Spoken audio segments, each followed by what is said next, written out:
Hi everyone, today we're going to cover topic 5.3, concentration changes over time.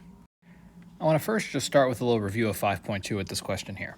So we're told a chemist was studying the kinetics of the following reaction. 2NO2 plus ozone, or O3, makes N2O5 and O2. They ran 4 trials. In the first one, they had the concentration of NO2 be 0.06 and the concentration of O3 be 0.04, and they get this rate 2.60 times 10 to the minus 4 molar per second. They then doubled the concentration in trial 2 of NO2, and they see that it doubles the rate. They then double the concentration of O3. Then they see that the eventual rate is actually times 4 of what it initially was in trial 1. So by doubling NO2, they see a 2 times increase in the rate. By doubling O3, they see a 4 times increase in the rate. We're asked 4 questions. First is determine the order of NO2 and O3. Second is to calculate the rate constant, or lowercase k. Let me draw that a little better. Lowercase k with units. Calculate the initial rate for trial 4, right there, and then find the disappearance, the rate of disappearance of NO2 in trial 1. First, to determine the order of NO2 and O3, remember that for any equation, the rate constant looks like this. The rate is equal to our rate constant, lowercase k, times the concentration of NO2 raised to some power, or the order, times the concentration of O3 raised to its order. Since doubling the concentration doubled the rate here, that means that M must equal 1 because it's an equal ratio. Doubling the concentration doubles the rate. Now, between 1 and 3, we see if we double the concentration of O3, we see a 4 times increase in the rate. Because the rate increases by twice that amount, or raised to the power of 2, that means N must equal 2. So our rate is equal to lowercase k times the concentration of NO2 to the power of 1, which will just leave as concentration of NO2, times concentration of O3 squared. And so that's number 1.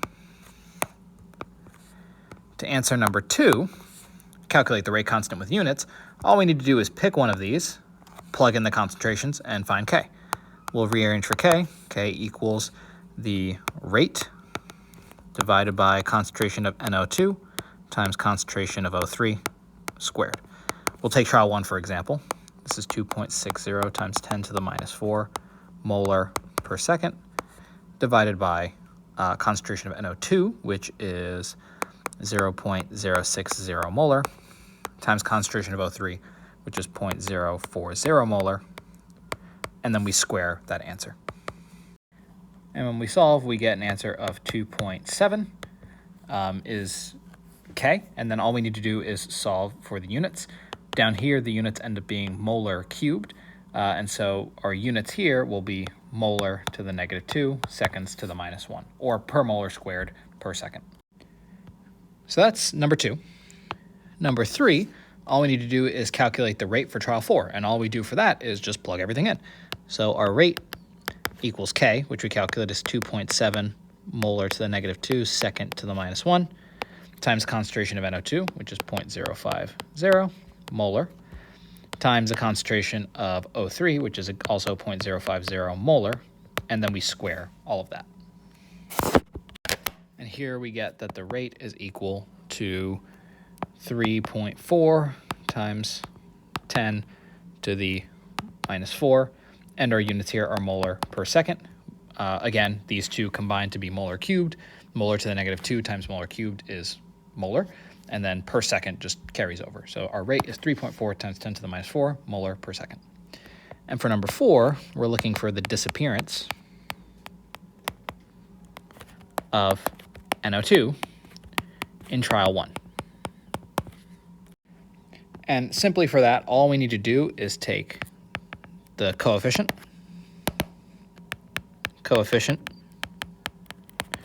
of NO2 times the rate.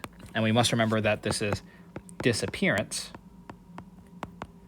so the answer is going to be negative, since we're removing NO2 from the reaction, not making NO2 in the reaction.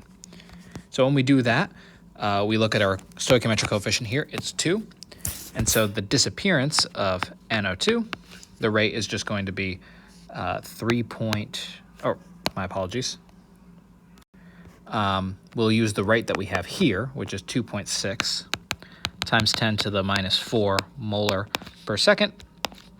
And then we multiply that by 2. And so we end up getting the rate of disappearance for NO2 is negative 5.21 times 10 to the minus 4 molar per second. And remember, it's always negative because it's disappearing. And so that's how you answer a question like this. This would essentially be what an FRQ would look like on AP Classroom. Now, we've discussed rate quite a bit, but oftentimes we don't really care about rate. If I give you a reaction, or if you're trying to do a reaction, you're not trying to figure out how fast it goes in a second. You're trying to figure out how long it's going to take you. For example, if you're setting up a reaction and you want it to take 1 hour, you want to know how fast that reaction goes, or what you can do to make it go within 1 hour. So we often don't care about rate. We care about how much time a reaction is going to take, which is just T, how much it takes for it to be 50% reacted, which we call the half-life. And in order to do that, we need what's known as the integrated rate law, not just the regular rate law. So over the next few slides, we're going to discuss all of the different orders of reactions and how their integrated rate laws look, because each of them will have kind of a different form of their rate law because they incorporate one or none of the reactants. They're all going to have a different integrated rate law. So for a 0th order reaction, the rate is this, K times A raised to the power of 0, or the rate is just the rate constant. In the 0th order reaction, this basically means changing concentration does not affect rate. So it has it does not matter what concentration my reactants are, the rate is always going to be the same, and it's just determined by the rate constant. So the graph of concentration versus time is just a straight line. For product, it's just positive. For reactant, it's negative. But it's just K, and so it's just a straight line. And so if you graph the concentration of one of reactants over time, it has absolutely no effect on anything. It just is a straight line. So your integrated rate law here ends up being the following. A at time t minus A at time 0 is equal to negative KT.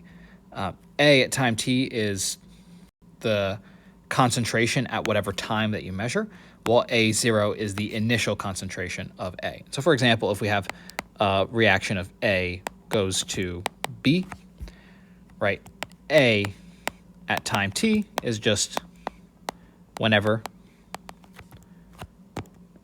you're measuring at a given time, and A with the subscript 0 just means starting concentration.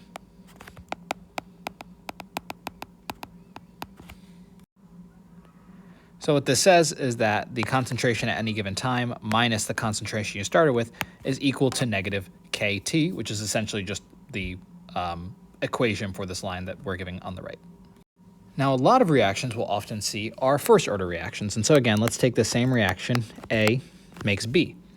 This says that the rate is directly proportional to the concentration of one reactant. And so the rate law is the rate is equal to K times whatever concentration of A. And so this is dependent on concentration. Because of that, we end up getting slightly different mechanics, and we end up getting very different math involved with it. The integrated rate law, to get the slope essentially of this line, or to understand the graph of what this reaction would look like, is the natural log of the concentration of A at whatever time you're interested in equals the natural log of A that you started with minus KT. And so if we look at concentration over time, in 0th order, this is a straight line. But in first order, we end up getting this downward curve line, which isn't really useful because we're not trying to do calculus. We're not going to figure out the tangent to any of these lines. We're not going to do that. Instead, we plot the log of concentration, the natural log of concentration over time, and this is a straight line, and the slope of that line is equal to negative K. The reason we do this is to put it into slope-intercept form, and this is something that we can easily solve. And so if we look at a graph like this, the slope that we get for a first-order reaction is going to equal minus K, and our y-axis is natural log of concentration. Our x-axis is the time the reaction takes. Second order reactions get a little bit more complicated because there's two forms they can take, right? Let's say we have this reaction A goes to B, and we have another reaction A plus B goes to C. The simplest kind is this one, where the rate of the reaction only depends on A, but it doubles. Every time you double the reactant, the rate will quadruple, right? Or if you triple the reactant, the rate will be by times 9. Essentially, you square whatever that factor is. When you do this kind of rate law, or when you have this kind of a reaction where the rate is just A squared, the integrated rate law is as follows. 1 over the concentration of A at a given time is equal to 1 over the concentration of A that you started with plus KT. And in your equation sheet, it actually lists it as follows, but it's pretty much the same thing.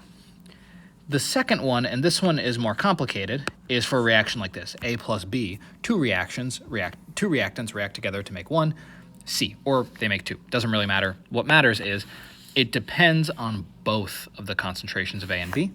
If that's the case, the rate is K times A times B. This integrated rate law is well above the scope of this class, so we're not really going to cover it. And so this is the one that we should be focusing on here, the simpler form. Same as before, right? If you do a graph of concentration, right, which is what that right there, versus time, it ends up curving downwards like this, which isn't really useful for us. Instead, what we do is 1 over concentration versus time, and what we end up getting here is a straight line. The thing to note here is that notice K is positive. Our rate constant here is going to be positive rather than negative, which was the case of first order and second order.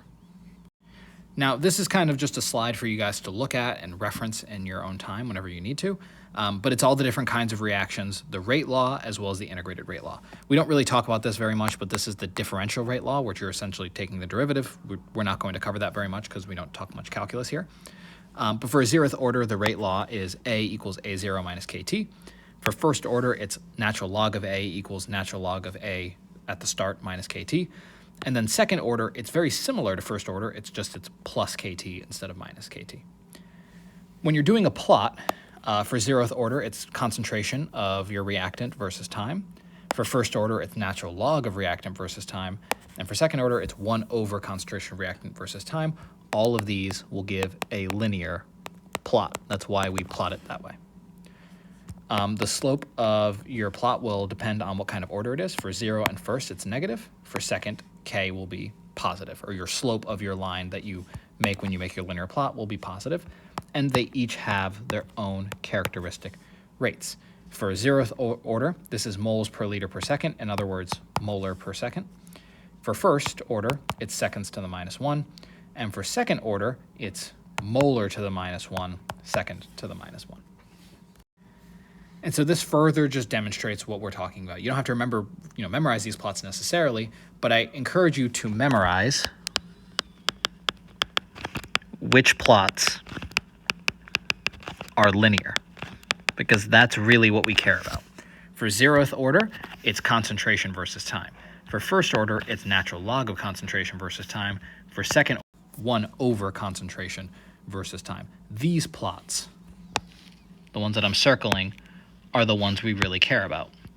The others, they're interesting to look at, but we're generally not going to actually use them to solve anything because it requires us to use calculus, and we don't want to use calculus.